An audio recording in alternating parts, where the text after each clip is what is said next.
And then, ayun, good afternoon. Nandito ako ngayon sa Cindy's.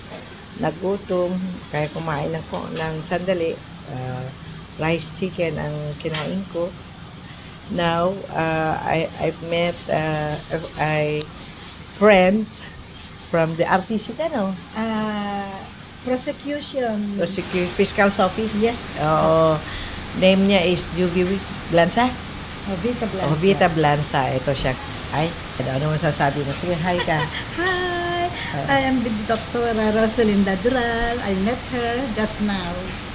Then, also a retiree ka mo. I retired from the government service 3 years from now. Okay. And, she has like office mate, which may be my relative because she's from Palwa. So, I really want to meet her. So, we will be siguro mag-chat-chat na kami sa Messenger, through her. I-ano niya ako. I-find niya yung aking taga-Palwa, no? Palwa. Maricel Escobar. Shout out loud, Maricel Escobar. Hi. Glad to meet, I'm looking forward to meet you. Bye-bye. Yan.